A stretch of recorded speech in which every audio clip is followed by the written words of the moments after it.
muchos vacunados. Ahora sí, nos estás acompañando en esta noche con el hashtag La Cacería al Grupo Indalo y vamos con el especial de esta noche. ¿Quién es Pepín Simón, el verdadero operador judicial de Macri, el coordinador de la mesa judicial de persecución? Los datos que empiezan a salir a la luz para empezar a luchar contra el lawfare en la Argentina. Lo sumamos ya a Gabriel Morini. Buenas noches, Gabriel, ¿cómo estás? ¿Qué tal, Gato? ¿Cómo estás? Buenas noches. Bien, bien. Bueno, con Gabriel ahora, que es nuestro especialista en temas judiciales, vamos a empezar a desmembrar y a que conozcas vos todo este entramado de 1.200 llamadas desde el celular de Pepín Simón en el marco de 10.700 que investiga la justicia. Vamos antes, ahora enseguida ya se va a meter con eso Gabriel, pero antes les quiero presentar en frases quién es Pepín Simón, el hombre de confianza de Macri para el apriete al Grupo Indalo. Dijo y se presentaba Pepín Simón frente a los accionistas de esta empresa: yo soy Macri.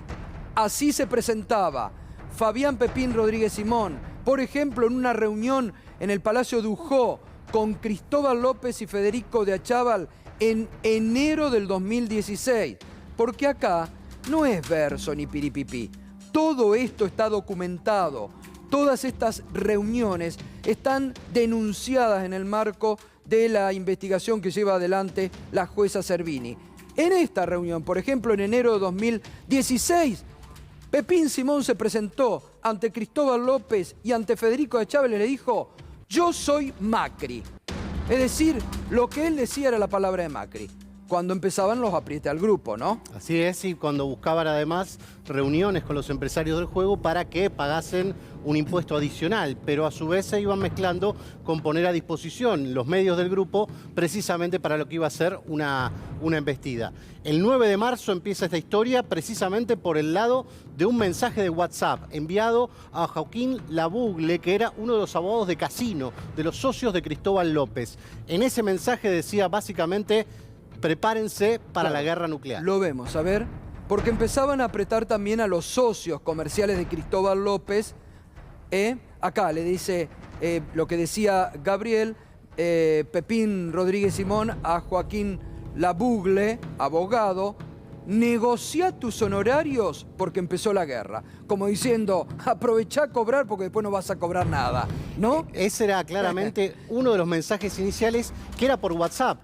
Este entrecruzamiento que ordenó Servini no incluye ni mensajes de WhatsApp ni comunicaciones vía WhatsApp, pero sí incluye llamados telefónicos que son contemporáneos a este mensaje. Algunos con jefatura de gabinete, algunos con el propio Mauricio Macri y también otros con Ernesto Sanz, quien era uno de los intermediarios designados por el gobierno de Macri y además uno de los fundadores de Cambiemos para encontrar una solución, entre comillas, a los problemas del grupo. Vamos a ver otra de estas frases célebres de Pepín Simón para que vayan conociendo al personaje, ¿no? Fabián Pepín Rodríguez Simón, esto es lo que decía Gabriel recién, en marzo del 2016, le dice también a otro de los socios, Federico Achával, socio de Cristóbal López: se cortaron las negociaciones, estamos en libertad de acción. Y ahí también después le comunica: en marzo comienza la guerra nuclear. Esa es la definición. Comienza la guerra contra el grupo, le dice Pepín Simón a Cristóbal López y a Fabián de Sousa. Vamos a ver, antes de ir a todas, vamos a presentártelo en sociedad a Pepín Simón. Un hombre con múltiples relaciones, Y acá la vamos a sumar también a Irina, ¿ya? Porque entra en acción Rosenkrantz. ¿Cómo te va, Irina? Vení, sumate también. Hola, Gato, buenas noches. ¿Cómo estamos? Muy bien, muy bien. Bueno, esta es... antes de esto, vamos a ver la parte social, Fede. Las fotos del casamiento de la hija de Pepín Rodríguez Simón y a quienes reúne en ese casamiento Pepín Rodríguez Simón. Para que justamente ver todas las relaciones sociales cómo se daban cita en el casamiento de la hija de Pepín Simón, que después van a ser los partícipes de la mesa judicial. Ahí está.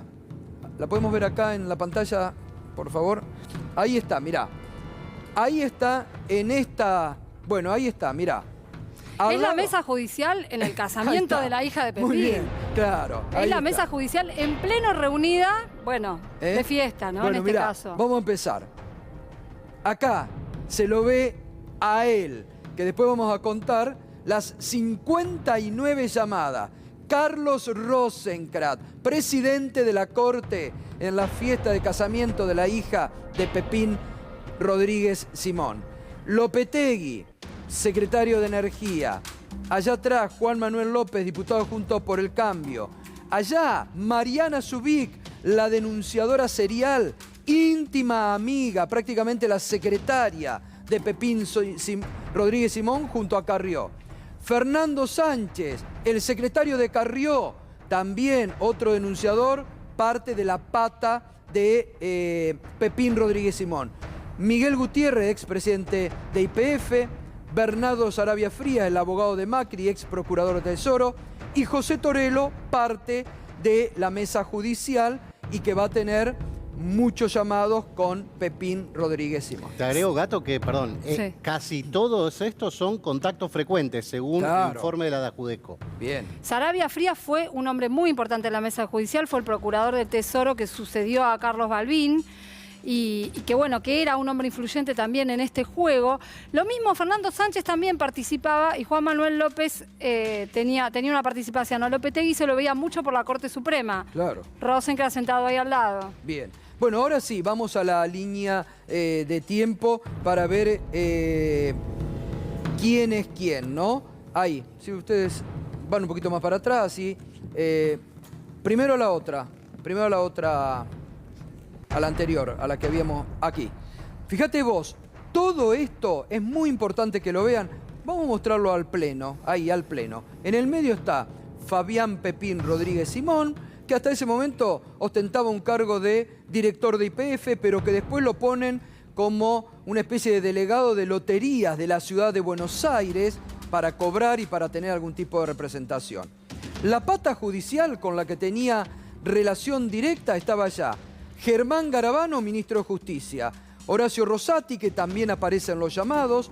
Carlos Rosenkrantz, presidente de la Corte, 59 llamados. Gabriel Bouzat, socio de Rosenkrantz, que aparece también en muchos llamados. Marcos Peña y Mauricio Macri están en los llamados que aparecen ya en La Rosada. De este lado, la pata mediática. Hugo Alconada Moon, periodista del diario La Nación, que sirve a esta arquitectura con las notas que va a presentar el diario La Nación. Clarín, hay más de 100 llamados a Clarín, también a La Nación.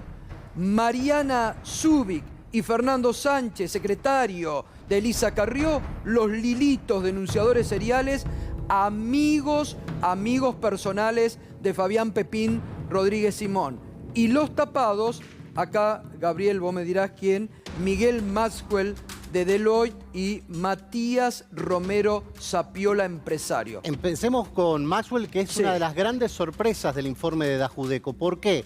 Maxwell era uno de los socios de la firma Deloitte, que es una de las principales 4 consultoras del mundo expertas en auditoría. Oil Combustibles, la empresa holding del grupo Indalo, era precisamente auditada por Deloitte. Sus estados contables eran auditados por Deloitte.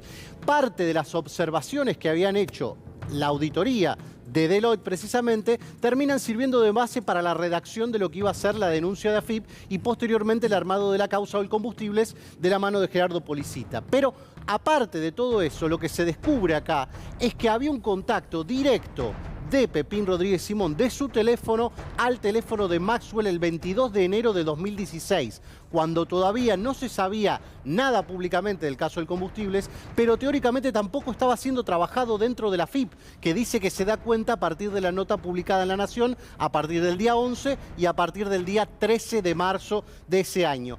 Hay llamados que se repiten a Maxwell el 17 de marzo del año 2016, 3 días después de que la denuncia penal en el fuero penal económico sea interpuesta por la AFIP, teóricamente reaccionando ante lo que veían que era un caso que estaba complicando al fisco. Bien. El problema es qué hacía un diputado del Parlasur tomando contacto con uno de los socios principales y encargado de relaciones públicas de Deloitte respecto a un cliente con el cual De Sousa se reunía periódicamente para conversar los alcances y proyecciones que tenía el combustible. Bueno, se ve que le iba sacando información, está claro. Iba apretando por todos lados, ¿no? Ahora, es interesante porque ya durante el fin de semana empezaron a abrir, están muy preocupados con esto, ¿eh? Esto es la bomba neutrónica en Comodoro Pro. Esto empieza a destapar el lawfare en la Argentina, porque aquí hay evidencias concretas. Y como bien decía Gabriel Morini, estos son solo entrecruzamientos. ¿Se imaginan WhatsApp, Telegram, lo que se puede ahí? Si ya Marcelo Sebastián D'Alessio, cuando hablaba, tenía la cantidad de cosas que se supieron, pero acá durante el fin de semana, ya desde el diario La Nación, comenzaron a hacer la cobertura. Joaquín Morales Solá, que también participaba en algunos aspectos de esta mesa judicial, dice, bueno, no hay nada. Pepín era muy amigo de Carlos Rosenkrantz, Irina. Era muy amigo de Carlos Rosenkrantz, es cierto, lo que no justifica 59 llamadas, ¿no? En un periodo en el que además Carlos Rosenkrantz estuvo en parte en la presidencia de la Corte, parte como juez de la Corte. Esa es una diferencia con Rosati. Los llamados con Rosati son anteriores a su asunción en la Corte. Bueno, pero ahí no es un dato menor, porque ¿quién lo propone a Rosati ante Macri para que vaya a la Corte? ¿Carrió? A los dos los propone Pepín Rodríguez Simón. Pepín, bueno. Pero quien se hace cargo de alentar el nombramiento de Rosati es Elisa Carrió. Amigo íntimo de Pepín Rodríguez. Exactamente, por eso era una cuestión hablada entre todos. Lo que sucede con Rosenkrantz, que con esta relación histórica, ¿sabés de dónde viene? Ellos fueron compañeros de la facultad. Pero además, algo que los unió fue la representación del Grupo Clarín. Claro. En la época de la discusión de la ley de medios. Pepín Rodríguez Simón llegó a escribir un libro donde decía cómo va a salir el fallo de la Corte sobre la ley de medios y por qué, cuando todavía no había salido el fallo de la Corte. Y en ese momento Pepín Rodríguez Simón era una especie también de lobista, de operador para el Grupo Clarín. ¿A qué estudio representaba también el Grupo Clarín en las audiencias públicas en la Corte? El estudio de Carlos Rosenkrantz, con su socio Gabriel Bausat. Por eso el mundo es muy pequeño. Habrá una amistad, pero lo que te demuestra este flujo de comunicaciones es cómo trabaja un operador judicial. No, y además que a partir de que ya Rosenkrantz llegaba a la presidencia de la Corte, tenía que cortar con sus lazos. Pero es una cuestión de decoro mínimamente. Por eso fue recusado el viernes Rosenkrantz y Rosati por los abogados del Grupo Indalo. Precisamente por la vinculación en lo que puede llegar a ser que escale nuevamente el tema de los llamados del segundo entrecruzamiento, que es el que está empantanado en casación, porque recordemos, este es el primero respecto a los números de Pepín Rodríguez Simón. Claro. Ahora hay muchos más sobre Torello, sobre Macri, sobre algunos otros miembros de lo que era la mesa judicial. Eso es lo que Macri se opuso y a lo que adhirió Rodríguez Simón y está en casación. Es el expediente que Ricci se lleva en medio de la feria y dice, acá no ha pasado nada, y eso le vale una denuncia en el Consejo de la Magistratura. Eso es lo que ya está en la Corte, Claro, la discusión sobre la participación de Ricci. Reitero, miren la importancia de este operador judicial, Pepín Rodríguez Simón, que es el hombre que le propuso a Macri nombrar por decreto, por DNU, a 2 integrantes de la Suprema Corte de Justicia de la Nación, con los que después tenía trato frecuente y los presionaba para los fallos que quería Macri. Sobre todo a Rosenkrantz. Rosati después se corta, pero también tendrá que dar sus explicaciones en algún momento el propio Rosati sobre estas comunicaciones. Seguimos, que hay mucho más, ¿eh? Todo esto es... Vamos al celular de Pepín. Vamos a ver, celular, 1.200 llamadas solo para garantizar la destrucción del Grupo Indalo de las 10.700 llamadas que tenía el celular. A ver, en el celular de Pepín, contacto frecuente estaba Carlos Rosenkrantz, de la Corte Suprema, Germán Garabano, ministro de Justicia, participante de la mesa judicial. Miguel Maxwell, lo acaba de explicar Gabriel, cuál era la relación. Alberto Abad, otro hombre fundamental para la destrucción de este grupo. Que mañana declaran indagatoria, ¿no? Eso es Recordemos, importante, mañana es el primer citado de indagatoria por parte de Servini y va a tener que responder, quizás por esto, pero mucho más por las actuaciones internas de AFIP que se están descubriendo a lo largo de todo lo que es el juicio oral contra Hoy Combustibles, que a veces parece una revisión de todo lo que ocurrió dentro de AFIP. Cuando fue a declarar, Alberto Abad dijo: yo no me quiero autoincriminar, de manera que no sé, no recuerdo, no soy tributarista. Fueron parte de las afirmaciones precisamente para no mencionar el tema oil. Matías Romero Sapiola, abogado. Y vamos ¿Te también... explico quién es Romero Sapiola? Sí. Porque resulta que en todo el desarrollo de la causa oil, además de las medidas judiciales, cautelares, embargos, aparece en algún momento un señor que dice: soy el nuevo delegado del gobierno. Romero Sapiola aparece en conversaciones, cuando Pepín lo presenta, aparece con muchos llamados con Ernesto Sanz y muchos llamados con el propio Macri en los días previos. Pero ¿por qué se comunica Rodríguez Simón con Romero Sapiola? Porque Romero Sapiola le solicita a López y de Sousa que él va a intermediar, pero que quiere a su vez algo para llevarse él. Quiere que le venda algún activo. Entonces, López y de Sousa estaban inhibidos, embargados, no podían desprenderse de absolutamente nada, ni aunque hubiesen querido. ¿Qué es lo que termina ocurriendo? Romero Sapiola se queda con un comodato a título gratuito por unos campos en el sur, en la provincia de Chubut. Esto vos me dirás, ¿cómo puede ser que haya ocurrido? Bueno, sí, efectivamente, un contrato de aparcería fracción de Alcaris de la Patagonia. Porque era una forma de presionar de todos estos integrantes del macrismo para ir apoderándose de las distintas empresas del Grupo Indalo, como trataron de hacer con el grupo de medios, ¿no? Con dos grupos diferentes a los después el propio Macri le bajó. Eso era lo que trataban de hacer. Fíjense, el mismo Pepín Simón determinaba, por ejemplo, que este abogado, Matías Romero Sapiola, como explicaba Gabriel Morini, se tenía que quedar con X empresas del Grupo Indalo. Pero todos porque ellos iban viendo y ver a qué amigos del poder le podían dar las empresas. Una situación muy similar a lo que hizo la dictadura militar. Muy similar cuando se apoderaban a los bienes de empresa y se los repartían entre sus amigos. Pero mirá, no me quiero... Vamos a los contactos frecuentes, porque se me pasó por alta el principal, ¿no? En el celular de Pepín. Volvé atrás, por favor, Fedo. Federico. Que está Mauricio Macri, obviamente. Ahí está. Mauricio Macri está entre los contactos frecuentes con quien Pepín Simón hablaba y está. Vamos a ver a los llamados. Con Carlos Rosenkrantz tiene 60 llamadas en este año 2016. 60 llamadas, muchas de ellas cuando causas muy importantes de este grupo se tenían que dirimir en la corte. 60 llamadas. Con Gabriel Bausat, con el socio de Rosenkrantz, 38 llamadas. Con Germán Garabano, ministro de Justicia, principal integrante de la mesa judicial, que dice el muy caradura: no hubo mesa judicial, fuimos ángeles. 160 llamados telefónicos de Pepín Simón con Germán Garabano. ¿De qué hablaban? ¿Iban a jugar al tenis? No sé. ¿Qué se jugaban? ¿A juntar al tute? ¿Los fines de semana organizaban asado? No, organizaban la persecución, porque ahora te vamos a mostrar cómo cada llamado tiene relación a denuncias que han hecho los accionistas de este grupo o a las operaciones mediáticas que iban armando. ¿Qué más? Fernando Sánchez, el secretario de Lilita Carrió, 40, claro, porque como Lilita Carrió no tiene celular, ¿a quién llamaban? A Fernando Sánchez o a la otra secretaria, Mariana Zubik. Ernesto Sanz hacía el doble rol. Para con los accionistas de este grupo, venía y decía: no, muchachos, es una barbaridad lo que quiere hacer Macri, los quiere destruir, yo los voy a salvar. Pero por atrás iba y negociaba con Pepín y con la mesa judicial la destrucción de este grupo. El demócrata, el republicano de Ernesto Sanz, 23 llamados.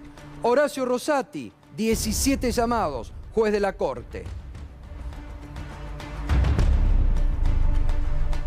José Torello, otro integrante también denunciado por asociación ilícita, ¿no? En esta investigación. Sí, también investigado, imputado y cuyo teléfono también está en vías de ser cruzado si es que el recurso se destraba en casación. Es importante saber qué es lo que va a pasar con ese recurso porque precisamente se puede multiplicar la red de contactos. Acá lo que tenemos es a Pepín Rodríguez Simón, ya no solo con la confirmación técnica de que se trataba de un operador judicial, sino además con una serie de elementos que ratifican los testimonios que ha venido recolectando Servini en su expediente por asociación ilícita. ¿Por qué? Porque esta prueba técnica coincide con los testimonios que han aportado empresarios del juego, socios de Cristóbal López, víctimas también de algún tipo de apriete en alguna reunión y se condice con las fechas, horario y lugar en las que se produjeron esas reuniones. Por eso es relevante. Y te voy a agregar otro tema. Hay mucho movimiento de celulares cuando deciden en el sur del país abrir el concurso de acreedores. Es una cuestión muy técnica y difícil de abordar, pero habían abierto el concurso para Hoy Combustibles y ahí el gobierno empieza como a descontrolarse. Empiezan los cruces de llamadas y hay mucha cantidad de llamados entre los integrantes de la mesa judicial cuando ocurre eso. Bien, vamos a las llamadas frecuentes de Pepín Simón con instituciones. Con Presidencia de la Nación, esto estamos hablando de este periodo, año 2016, enero a septiembre del 2016. 50. Sideco, que es la empresa de Macri, 45. Secretaría Legal y Técnica, la Presidencia, 29 llamados. ¿Pero cómo? ¿Sideco? Sideco. Sideco es una de las controlantes del correo, Gato. Claro. Y porque acá también Pepín manejaba el tema correo, Gabriel. Bueno, hoy lo escribiste en Ámbito. Hay muchos indicios de que eso podría haber ocurrido. ¿Por qué? Porque hay mucho tráfico de llamadas en momentos en que el caso correo no se conocía. Es decir, cuando fue la audiencia, la primera audiencia de la jueza donde se presenta el famoso acuerdo que iba a ser absolutamente perjudicial para las arcas del Estado, y también cuando la fiscal Boquín escribe su dictamen, que en realidad es casi una denuncia, porque se convierte en eso finalmente, estableciendo lo ruinoso de ese acuerdo. Todo eso no se conoció hasta febrero del año siguiente. Bueno, hay muchos llamados entre todas estas personas vinculadas, estudios de abogados y también, por lo que veíamos ahí, Sideco y el ministro Garabano en todo ese periodo. Bien, seguimos, llamada frecuente al diario La Nación, 38 llamadas en este periodo, Artear, 42, Jefatura de Gabinete y Pharmacity, donde estaba Mario Quintana, 140. Mario Quintana es otro de los integrantes que está denunciado acá también, ¿no? Así es, y vale la pena decir que el de Quintana no es una suposición, porque es un teléfono que está a nombre de Pharmacity, es un usuario que está a nombre de Pharmacity y después pasa a estar directamente vinculado a Jefatura de Gabinete. Es cuando se cambia la titularidad, de manera que es indubitable que era el teléfono que usaba Quintana. Bien. ¿Qué otros? Bueno.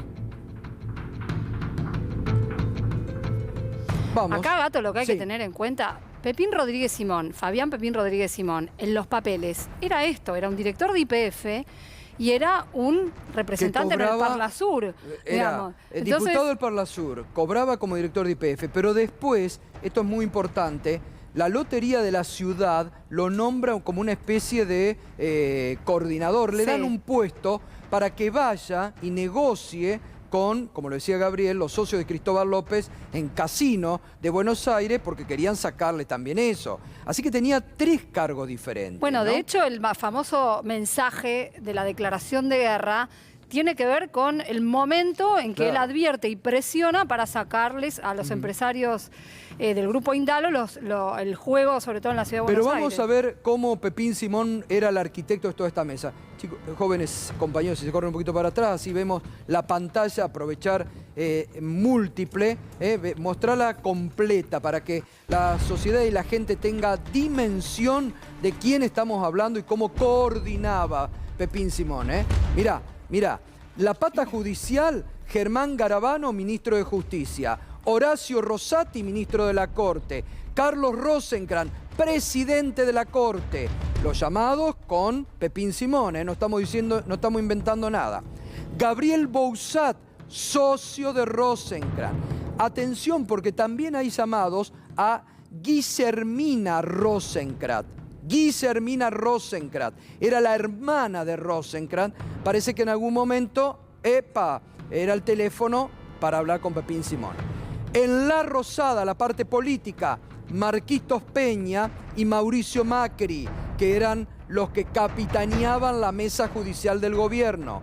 En la pata mediática, el diario Clarín y La Nación, y Hugo Alconada Moon, que fue usado, él mismo lo dice cuando declara en el juicio de hoy, como cuando, fíjense, ahora le vamos a mostrar la fecha, un miércoles de marzo, Pepín Simón comunica, se desata la guerra contra ustedes, y el domingo, Alconada Moon publica la primera nota, que después se va a ver con datos falsos, en el diario La Nación.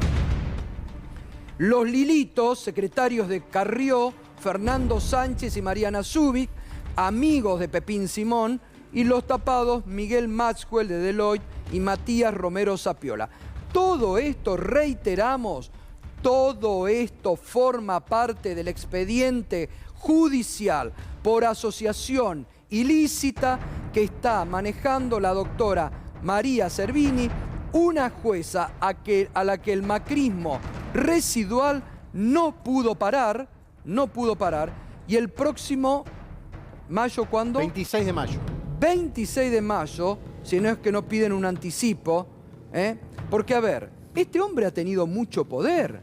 Como decía Stornelli Bonadío, ¿no tiene poder residual todavía Pepín Simón para destruir pruebas? ¿No debería estar preso este hombre según las doctrinas de Irursun y de Lorenzetti aplicadas? Porque tiene poder residual, ¿no puede destruir pruebas? Y los contactos son muy elocuentes en este punto, y déjame contarte, porque quizás no vimos lo peor. Digamos, si todos estos llamados llaman, valga la redundancia, llaman la atención, ¿se acuerdan que les contamos qué pasó cuando Oil Combustibles se concursó en Comodoro Rivadavia? Sí. Generó una crisis dentro del gobierno para buscar una solución. El 27 de abril se presenta la AFIP en el fuero comercial de la capital federal y le pide a un juez que pida la inhibitoria de su par. ¿Qué significa esto? Que bloquee lo que está avanzando el juez de Comodoro Rivadavia y que en esa inhibitoria se inhiba a favor de él, es decir, atraer el caso del concurso de combustibles a la capital federal.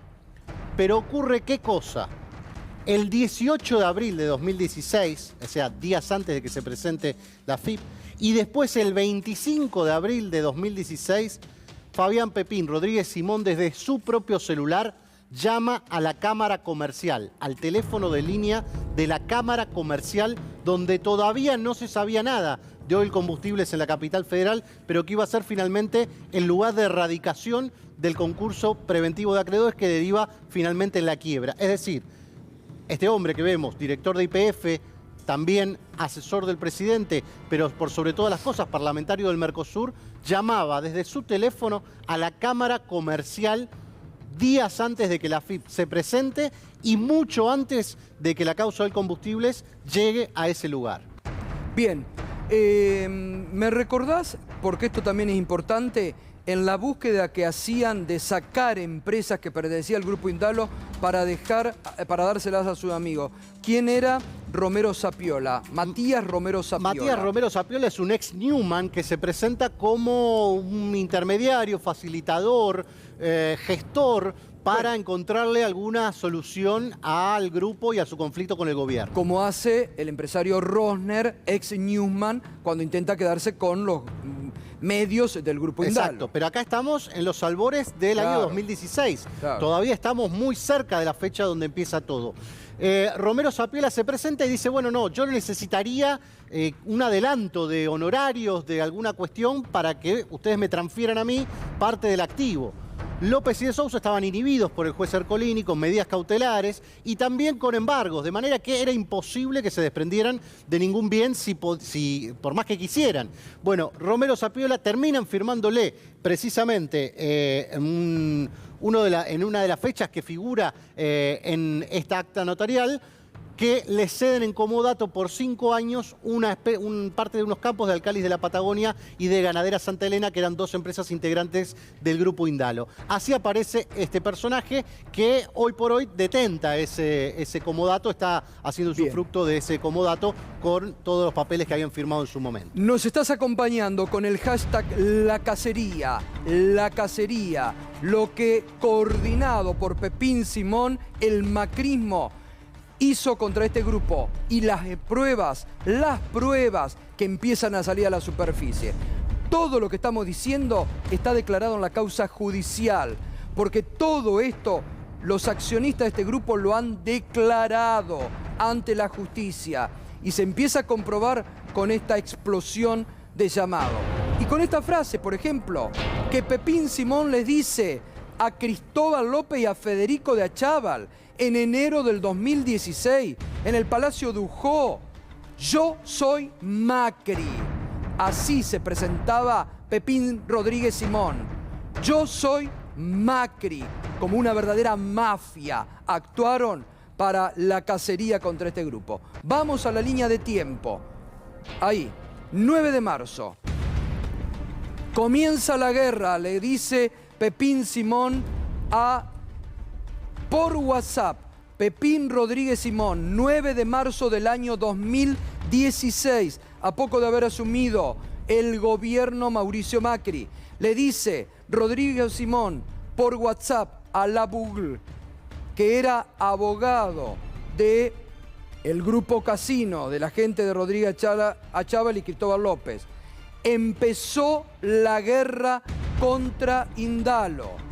Días antes, aquí sale ya del entrecruzamiento, Pepín Rodríguez Simón había hablado con Macri, con Sanz, con Peña y con Rosenkrantz, días antes de esta declaración de guerra. Se inicia el bombardeo mediático con dos notas,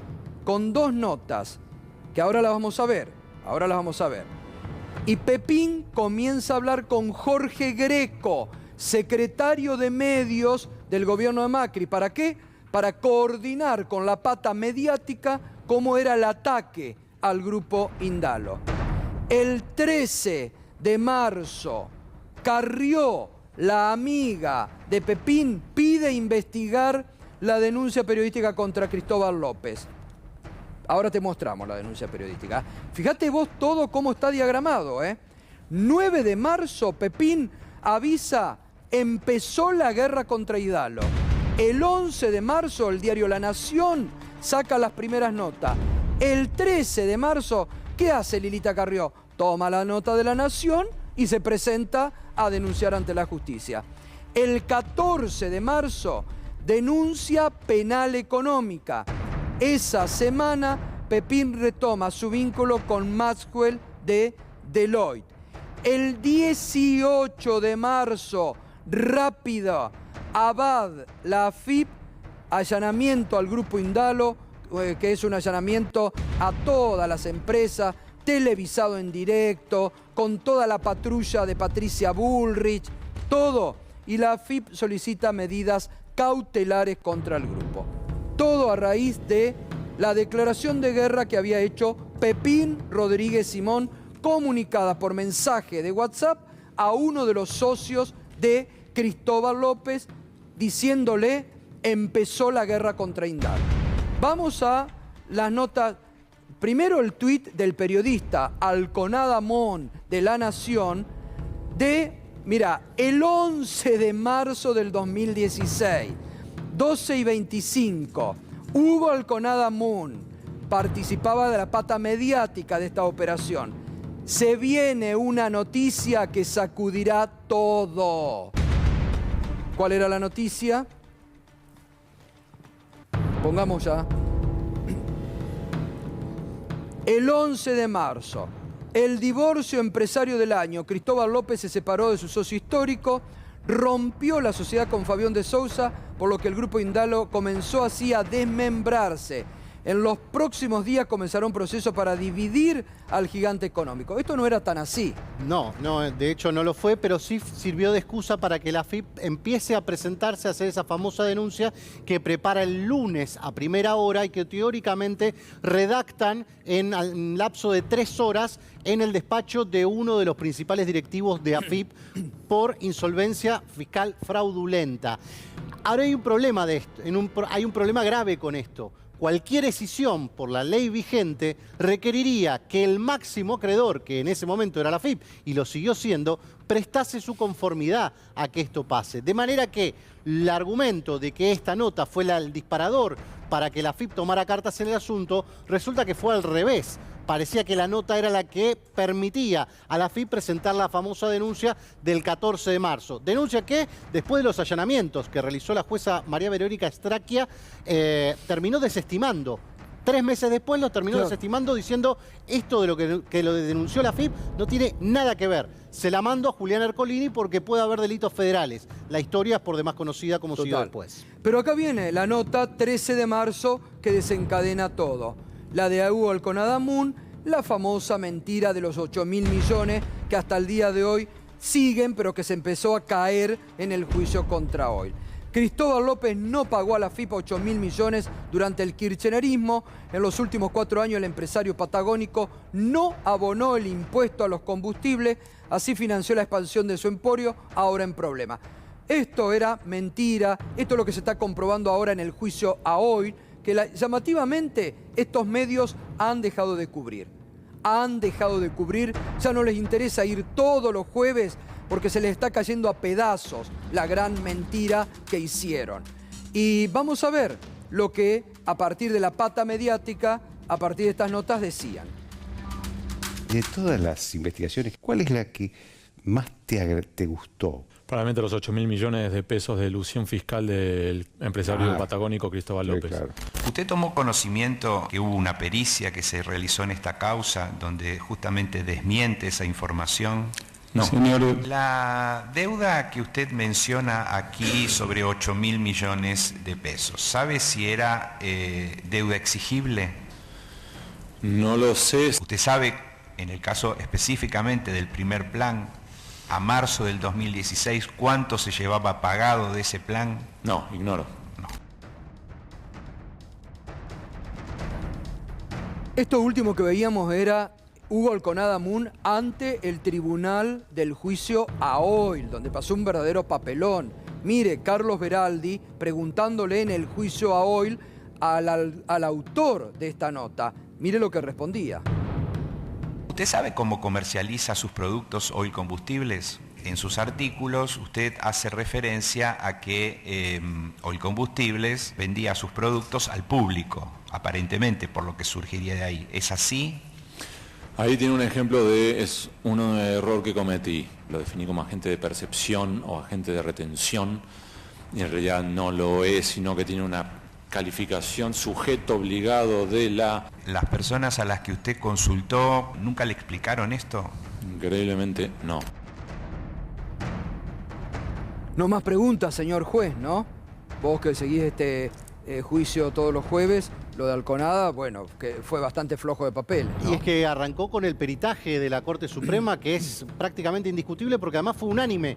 Incluida la querella de AFIP, fue la que ratificó que esas cifras no eran tal cual, que no había deuda exigible al 10 de diciembre del año 2015, es decir, que estaba toda regularizada, y muchos detalles técnicos que no logran contrarrestar la cifra o el golpe de impacto de 8.000 millones para ir en tecnicismos o en cómo estaba organizada la AFIP en aquel momento. Pero sí dan cuenta del vértigo que adquirió a partir de la nota toda la demás secuencia, porque tenemos que el 14, es decir, al día siguiente, la AFIP presenta la denuncia por insolvencia fiscal. El 16 de marzo, Pepín se comunica con Maxwell de Deloitte. El 17 se vuelve a comunicar con Maxwell de Deloitte. El 18 la AFIP va al contencioso administrativo federal, otro fuero para trabar hacer otros embargos e inhibiciones contra el Grupo Indalo. Mira, rápida de papeles para ir a denunciar. Ya el 13 de marzo, en esa continuidad, Elisa Carrió pidió investigar la denuncia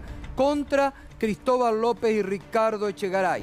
Siento asco moral al ver que la impunidad continúa, sostuvo la legisladora en alusión a una investigación periodística que sostiene que el empresario chubutense Cristóbal López mantendría una deuda de más de 8.000 millones con la AFIP, cosa que es mentira, Y Perfil, una nota en Perfil con el jefe de gabinete Marcos Peña, que no deja lugar a duda lo que el macrismo quería hacer con este grupo. Peña sobre Cristóbal López, hay que caerle con todo el peso de la ley. Le faltó decir con todo el peso de la persecución y de la mesa judicial. Así se expresaba el macrismo, obsesión con este grupo. Macri también hablaba en público. Quiero felicitarlo a Pancho, a Mariano, a todo el equipo, a Mike, por este avance que hemos hecho. Tenemos que estar... A la FIP, por favor, sí, por favor, ahí está el señor, por favor, perdón, señor. Pero si no, hay que andar bien con la FIP, si no, pregúntenle a algunos hoy que están en el diario. Hay que andar bien, hay que pagar los impuestos. No hay que apropiarse de impuestos que no son propios, ¿no es cierto, doctor Abad? Con la impunidad que lo caracterizaba a Macri, haciendo alusión y jactándose de lo que habían hecho, que ahora tendrán que rendir cuenta a ellos, porque la justicia está demostrando todo lo contrario.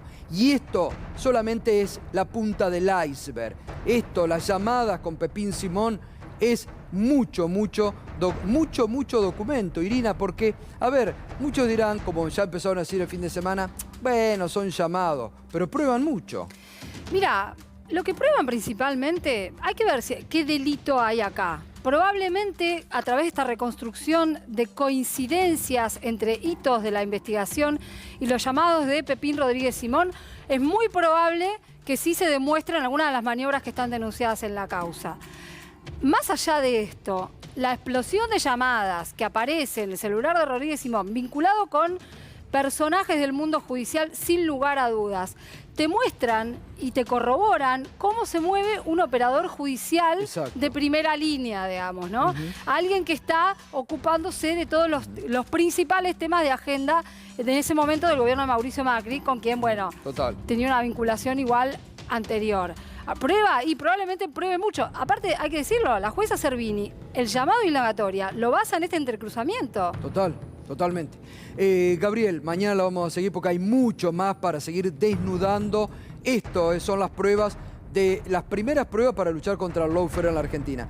Pero también Pepín opera con la Cámara Comercial, ¿no? En eso que vos comentabas, ¿no? De las dos cuestiones que me parecen de las más gravitantes que surgen del entrecruzamiento y que son inimaginables hasta el momento, es la llamada de su celular a la Cámara Comercial, al teléfono de línea de la Cámara Comercial, días antes de que la AFIP se presente a pedir la inhibitoria del concurso de acreedores que Hoy Combustibles había logrado interponer en Comodoro Rivadavia. ¿Para qué? Para traerlo hacia la ciudad de Buenos Aires. Y dárselo a un juez amigo. 3 días después ocurre esa decisión. Claro. En abril del 2016, acá está lo que dice Gabriel, Pepín llama 2 veces a la Cámara Comercial. El día 27 la AFIP solicita una inhibitoria. En julio, juez Vitale dicta la inhibición general de bienes del Grupo Indalo. En septiembre, la causa pasa de Comodoro Rivadavia a Cava. Las presiones y los llamados de Pepín Simón surtieron efecto para que la causa venga a la capital, donde ellos manejaban con sus jueces amigos, ¿no? La Corte Suprema registra en el lapso de un mes 2 resoluciones que la primera suspende el trámite del concurso, la segunda lo trae definitivamente a Capital Federal. El resultado es el que ya sabemos, empujar a la quiebra a Hoy Combustibles y con eso básicamente romper, hacer colapsar lo que era el holding del Grupo Indalo. Gracias, gracias Gabriel. Hasta mañana, porque seguimos mañana más derivaciones de toda esta investigación. Irina, ahora seguimos en el... Nos estás acompañando con el hashtag La Cacería. Te lo hemos demostrado con los datos concretos que salen de la primera investigación de la doctora María Servini sobre uno de los denunciados por asociación ilícita. Hay mucho más. Vamos a otro.